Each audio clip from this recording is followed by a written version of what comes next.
When teaching beginners kickboxing, I get a lot of questions about conditioning of the shins. What is the best way to condition the shins without causing major bruising or severe discomfort? The best way is going to be hitting the heavy bag as hard as you can, as often as you can safely. Having a partner hold the tie shields for you and kicking those on a regular basis as hard as you can, correctly and safely. Or the striking method. You may have seen on the internet lots of people hitting their shins with sticks or rolling pins, using fancy sprays, stuff like that. I'm going to show you the method that I've used for about 10 years with conditioning my shins, and found that it is very effective. One of the most important points when conditioning your shins is not causing bruising or a chip of the bone. The shin bone goes from the knee right down to the ankle and is actually very rigid here. It's kind of like a blade. So it's very important that when I'm hitting against this surface, I'm not chipping the bone.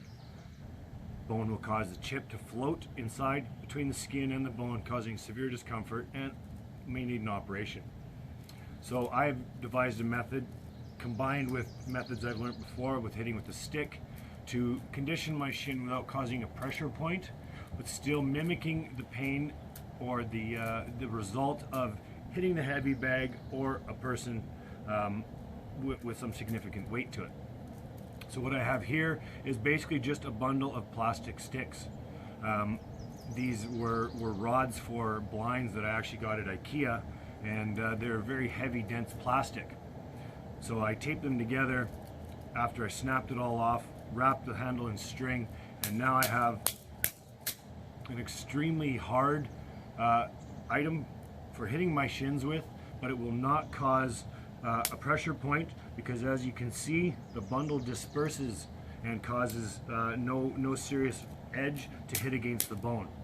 So what this is doing is it's deadening the nerves, not causing severe bruising, and it's also causing microscopic fractures in my shin bone, which calcify and create a denser bone.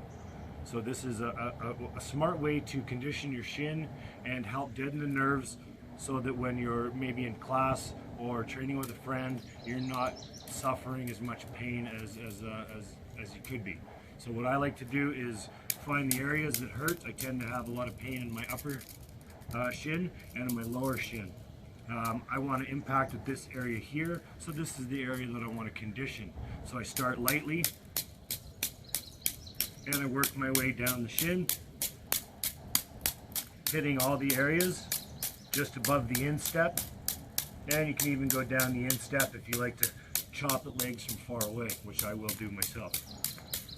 Not sure if you can notice from there, but there is red discoloration, and this is actually quite a bit uncomfortable. I don't like this one bit, and it hurts like a motherfucker. Now, as not to punish the legs too much, I'm going to go up and down a few times. And then, just to add insult to injury, I'm going to take the bundle, press it against my shin, and roll it down, also deadening the nerves.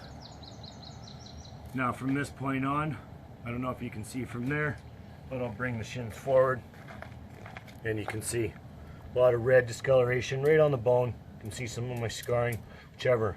So doing this on a repeated basis is going to help toughen up your shins and keep you safe for when you're sparring or when you're hitting the heavy bag, because nothing hurts more than smashing a bruise when you're trying to train and focus. So that's my tip for the day. Hope it helps you. Try it.